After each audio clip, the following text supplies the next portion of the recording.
ओम नमः शिवाय। ब्रह्मा विष्णु को ओंकार उपदेश। ब्रह्मा और विष्णु बोले, हे प्रभु, आप हमें सर्वादि पंचकृत्य का लक्ष्य कहिए। शिवजी बोले, हमारा कृत्य और ज्ञान दुर्लभ है, मैं तुमको यह कहता हूँ।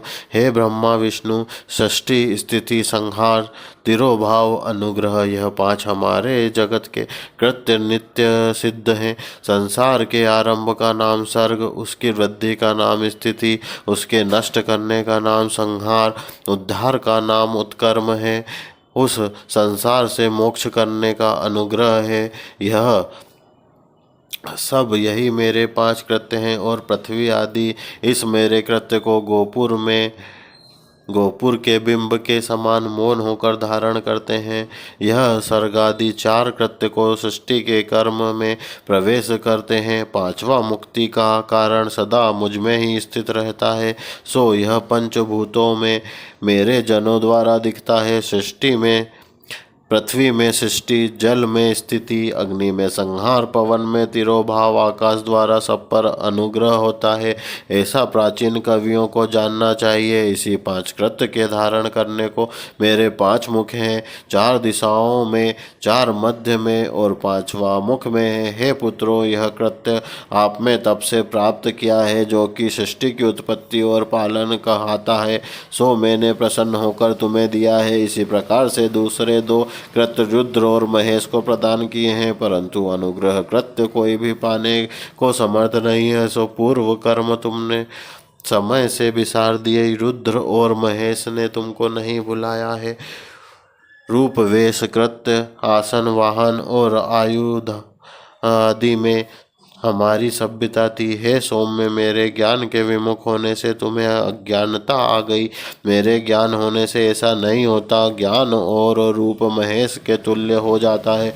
इस कारण उस ज्ञान की सिद्धि के निमित्त ओंकार नामक मंत्र जप करो। यह अभिमान को दूर करने वाला है, सो ही निज मंत्र उपदेश करते हैं। यह ओंकार मेरे मुख से उत्पन्न होने से मेरे ही रूप का बोधक है और महामंगल करने वाला है। यह वाचक है और मैं वाच्य हूँ। यह मंत्र मेरी आत्मा है, उसके स्मरण से मेरा स्मरण होता है। उत्तर की ओर मुख से अकार, पश्चिम के मुख से उकार, दक्षिण के मुख से मकार, पूर्व के मुख से बिंदु, मध्य के मुख से नाद उत्पन्न हुआ। इस प्रकार पांच प्रकार से वह सब एक होकर ओंकार ऐसा एक अक्षर हो जाता है। यह सब नाम रूपात्मक वेदभूत दोनों कुल अर्थात स्त्री पुरुष भेद से भौतिक शरीर वर्ग दो का भेद वाला है। वह इसी मंत्र से व्याप्त है और शिव शक्ति बोधक है। इसी ओंकार से सब जगत का बोधक प्रणव हुआ है। अकार आदि कर्म से अर्थात अकार से नकार, उकार से मकार, मकार से शी, बिंदु से वा, नाद से यह प्रकट हुआ है। और इसी पंचाक्षरी पांच भेद से मात्र का अकार से लकार उत्पन्न हुई, उससे शिरो मंत्र, और चार मुखों से त्रिपदा गायत्री हुई, उससे सब वेद उत्पन्न हुए, उससे करोड़ मंत्र उत्पन्न हुए। उस मंत्र से उसके कथनानुसार सिद्ध होती है, परंतु पंचाक्षर मंत्र से यह सब सिद्धि होती है। इस श्रेष्ठ मूल मंत्र से सब सिद्धि भोग और मोक्ष की सिद्धि होती है। कला सहित सब गज मंत्र साक्षात भोग देने वाले हैं। नंदिकेश्वर बोले, तब उन दोनों के गुरु शिव जी ने उन दोनों के सिर पर वस्त्र रख और अपना कर कमल धारण कर पार्वती सहित उत्तर की ओर मुख कल्पना कर उन दोनों को मंत्र दिया।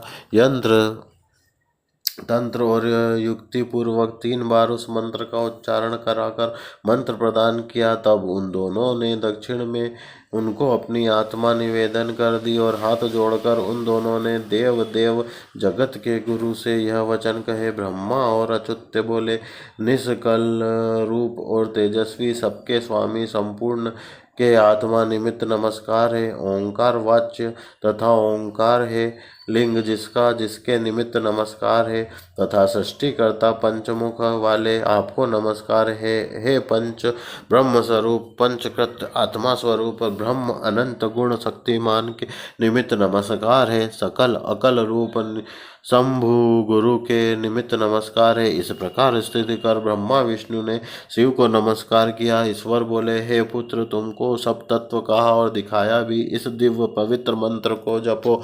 यह साक्षात मेरा स्वरूप है। इसके ज्ञान सुस्थिर होता है तथा सर्वत्र श्रेष्ठ भाग्य होता है। आद्रा युक्त 14 में जप करने से अक्षय पुण्य होता है। आद्रा सूर्य हो तो एक मंत्र जपने से कोटि गुना के फल होता है।